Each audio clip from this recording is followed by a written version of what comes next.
Good afternoon. Welcome back to another episode of the Lord of the Rings LCG Progression Series. And today is a card review of the Fortress of Nurn Adventure Pack, which is the last adventure pack of the Vengeance of Mordor cycle. So let's take a look. We've got a spirit version of Aragorn. Previously we had leadership, tactics, and lore, so this completes the set. He is 12 threat, 2/3/2, 5 health, same stats as his other versions. Sentinel, Dunadine, Ranger, and Scout. Action: exhaust Aragorn to choose a location in the staging area. Until the end of the phase, that location gets minus X threat, where X is Aragorn's willpower. If this effect reduces the location's threat to 0, place 1 progress on it. So basically, while there is a location of 2 threat or less, well, basically 2 threat in the staging area, he can quest for 3 instead of 2. And you get to choose where you place one of the progress if there's locations. That effect is not very strong. I mean, let's say, for example, this text was blank and it just said 3 willpower, 3 attack, 2 shields, and 5 health. Would that be a good hero? It would be okay, but it wouldn't fulfill any of the essential roles. This card doesn't fulfill any of the essential roles as it is. He's not going to attack for 4, defend for 4, generate resources, or draw cards. Compared to his other versions, I like him less than the lore version, less than the leadership version. I think the ability to quest and battle or defend in the leadership version is better than the ability to reduce threat in the staging area. Now, if you do put action advantage on him, like Unexpected Courage, this does essentially give him the ability to double quest, which would take him up to 4 willpower, but would not give him the ability to battle or defend. You would need additional action advantage after that, since you have to exhaust him to take advantage of this ability. If you didn't have to exhaust him for the ability, this card would be quite good. I would like it a lot. I wouldn't consider it overpowered, but it would be good. With the ability, I don't think this is... I would rank this 3rd or possibly even 4th among the versions of Aragorn. And the tactics one doesn't get played a lot. This has a high threat for a spirit hero and relatively low willpower. With action advantage, it brings him comparable to the better questers in the game, but it does require an additional card to do that. And the additional card could just as easily be a 2 willpower ally for 2 costs, which would accomplish virtually the same thing. So I don't think this is one of the better versions of Aragorn, and definitely not one of the stronger heroes in the game. I kind of wish that this didn't say exhaust Aragorn. I kind of wish you could just choose a location in the staging area and reduce its threat. Because then I think this card would be good. Not overpowered, but good. But as it is, it's not very strong. Even at its best, it's not very strong. Like, if you compared this to another 12 threat hero like Círdan, who quests for 4 with 2 attack, 2 shields, 4 health, and gives you the ability draw 2 in the resource phase and choose 1. Círdan is a better card, in my opinion, than this version of Aragorn. Shining Shield, 1 cost, attached to a noble hero, limit 1 per hero. Restricted, attached hero gets +1 shields, +2 instead if your threat is 40 or higher. Okay, well, we had a weapon which did something very similar from the standpoint of attack power. This is fine. There's going to be instances where you want to play this. It gives you shields from the leadership sphere. That's decent. It's comparable to Gondorian shield if the hero's not Gondorian. It's going to give you 1 shields for a lot of the game and possibly 2 at the end. It's okay. It's going to find a spot. It's not a card to build around or anything like that, but it's okay. It's a contributor. Not I don't think worth getting the adventure pack for, but it'll be a card that'll come up from time to time in good decks as a supporting card. Knowledge of the enemy. 0 cost planning action. Choose a hero you control. Add 1 resource to its resource pool for each enemy engaged with you. You can only play 1 knowledge of the enemy each round. So this adds some resource generation to the Dunadine deck. That it would be its best case usage, I think, the Dunadine deck. It needs to generate... I mean, there are decks that play a lot of 1 resource generation cards that are good, but this one's an unreliable one because you're not always going to have an enemy engage with you. And because you can only use this during the planning action, you have to leave it engaged for a round, and that's not usually what you build decks to do. Usually you build a deck to deal with enemies the same turn that you engage them. So this requires a specific type of deck or a specific type of challenge where you know enemies are going to be engaged with you during the planning stage. And that's typically a Dunadine deck, and the Dunadine deck is a fun thematic deck, but not an especially strong one because of the inconsistencies in setting up its beneficial effects. So I would consider this card worth a look in the Dunadine deck. Wouldn't consider it necessarily a must-play card, but I do think it's worth a look. It could be a contributing card in that deck, but doesn't elevate the deck to elite status. Card would have to eliminate some of the inconsistencies of that deck in order to elevate the deck. Halith, 4 cost, 2/2, 1/3. After Halith quests successfully, search the top 5 cards of your deck for an attachment and add it to your hand. Shuffle your deck. So it's got a Master of Lore effect built in, basically. You could definitely build a deck where he's going to quest successfully every round without too much trouble. And if you counted the Master of Lore effect as being worth 2 resources, then you would get 2 willpower to attack, 1 shields, and 3 health for 2 cost instead of 4. And that's quite good. This is a good card. I like it. It's a good card. Well worth inclusion in any lore deck, any deck that's running Lore Sphere that has attachments. I like this card. This ally is strong. It's not exceptional, but it's quite strong. I like it. Could even be good Messenger of the King target. Help you get set up right away. If you maybe even in an Elrond Villia deck, it would help you guarantee you get Villia out quickly. Could be interesting. Woodman Lore, 1 cost, ready up to X Woodman characters you control, where X is the number of locations with player card attachments. That's a heck of a time to develop some Woodman synergy. This is an interesting card. Not interesting good, just kind of interesting that it exists.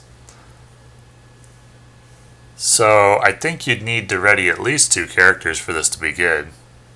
Maybe even 3. And that is hard to set up because even in the deck that's designed to have a lot of attachments on locations, it's not often that you have 2 locations in the staging area. You usually like to clear locations as soon as they come out or close to it. And so if you let them build up, you have to let them build up in order to take full advantage of this card, and that's not ideal. So I guess this is a card that's at its best when things are not going particularly well, because there aren't a lot of reasons besides this card to let locations build up in the staging area or on the table. You can move to a location, then play attachments on it the next round, and then clear it in the location attachment deck. So even in that deck, you don't usually want to let the locations build up. So I guess this is a card that's at its best when things are going poorly. And I don't typically build decks planning on things going poorly, so I don't think I would include this card even in the location attachment deck, because I wouldn't be planning on having locations in the staging area. And this effect is not so strong that I would consider doing that. I wouldn't say it's that strong at all, it's okay. But if you were able to get 2 or 3, yeah, it's okay. If you could get 4 or 5, it'd be exceptional, but man, would that be hard to set up. So this is a card that's like things are going terribly card, and I don't typically like that type of card. Westfold Lancer, 3 cost 2/2, 0/2. After Westfold Lancer quests successfully, discard it to choose a non-unique enemy in the staging area. Deal 2 damage to the chosen enemy.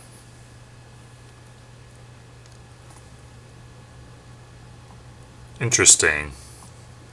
Well, so it's basically a 2 cost 2/2/0/2 card with a 1 cost deal 2 damage event, but you have to discard it to make use of it. I am not sure I've ever seen a card, even the Rohan cards, where I thought it was beneficial to really discard the ally. What I mean by that is that these allies that are meant to be discarded,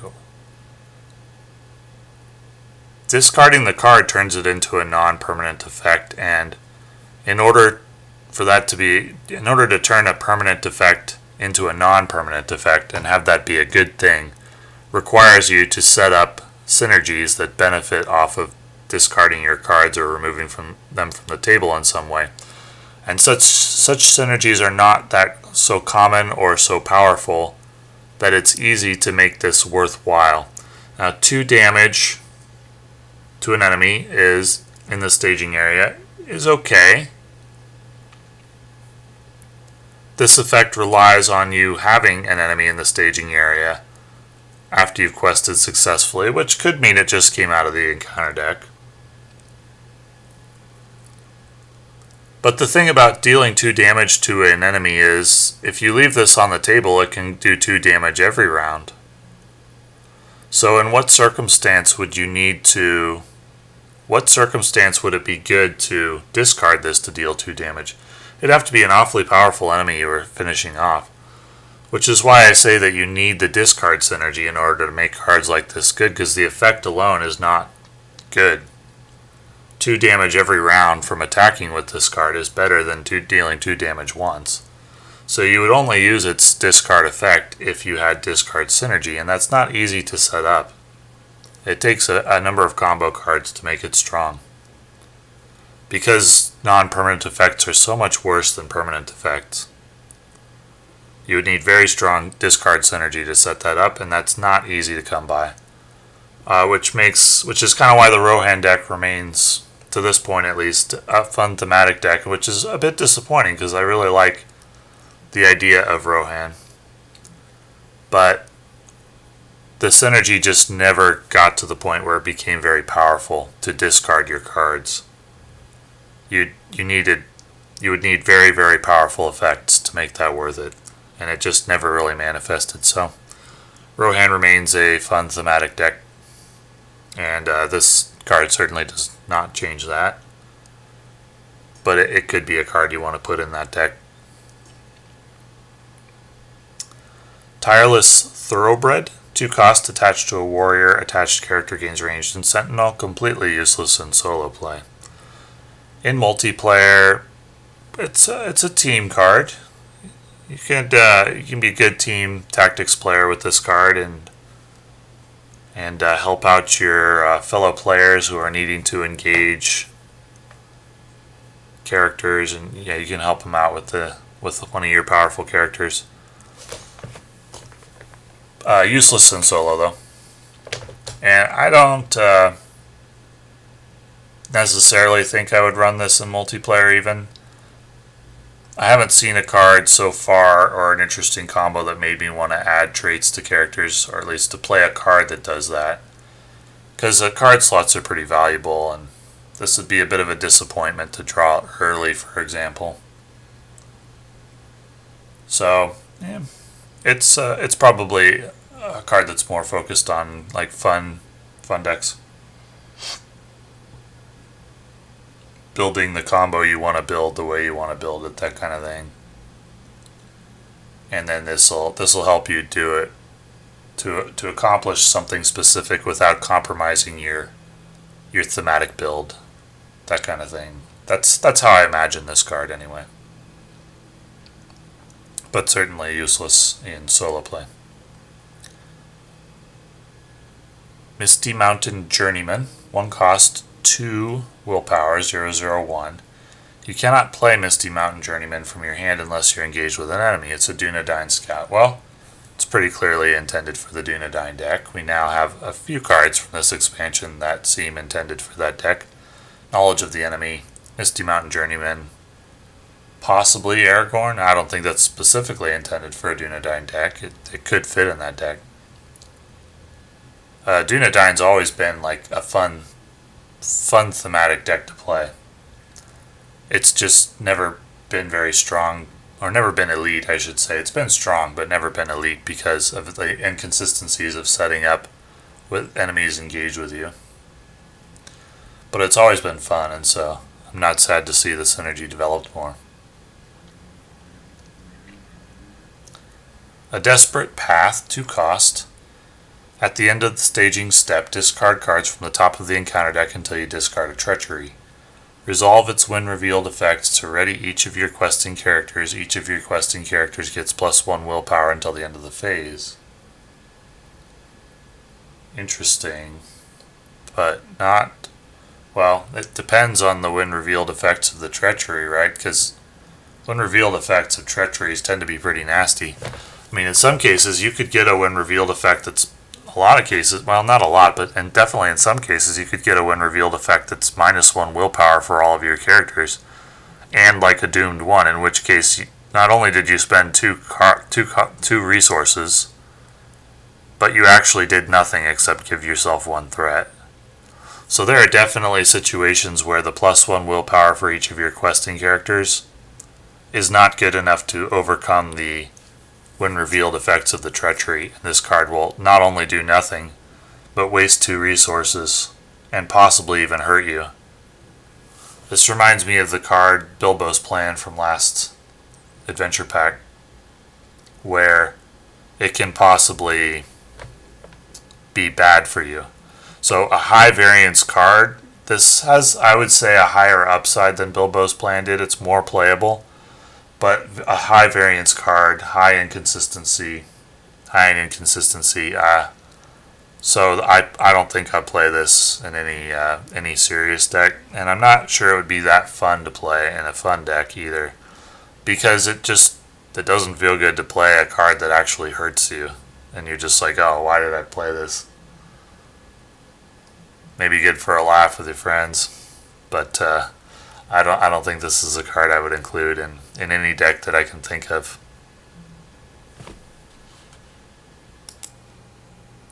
Thorongil.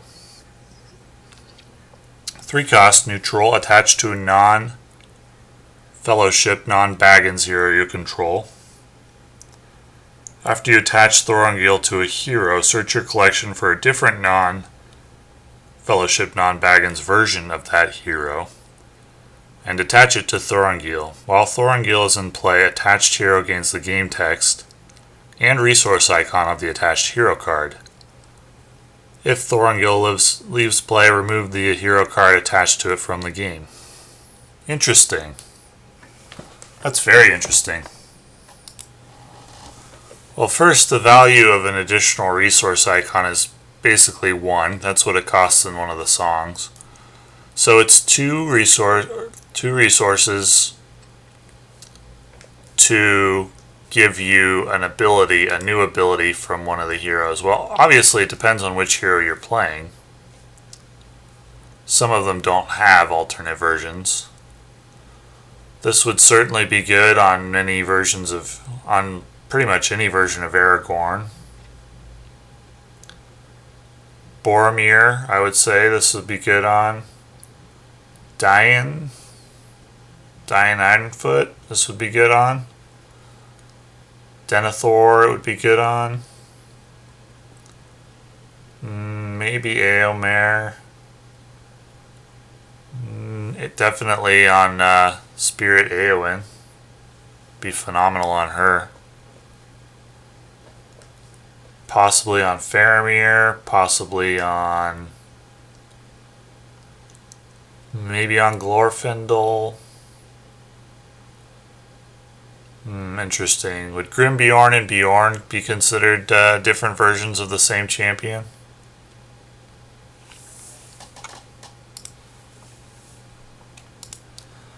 And looking it up, I guess Grimbeorn is Bjorn's son, so they're not the same. That's too bad. But yeah, this is a good card, and with a lot of different heroes. This would be very good. So if you're running a hero with multiple versions, I would include this. That's going to mean it's going to get into a lot of different decks. Some elite decks. This is a good card. A very good card. Possibly even an essential card to have for really serious decks. The contract for this adventure pack is Bond of Friendship. Your deck must be exactly 50 player cards. Thorongil's going to unlock a variety of different combos, I think. This is another high skill ceiling card, kind of like Helm of Secrecy, in terms of how it raises the skill ceiling for deck building. I like it a lot. So Bond of Fellowship. Your deck must be exactly 50 player cards and include exactly 10 cards from each of those 4 spheres. Each of these 4 spheres. And then I guess you need 10 neutral cards.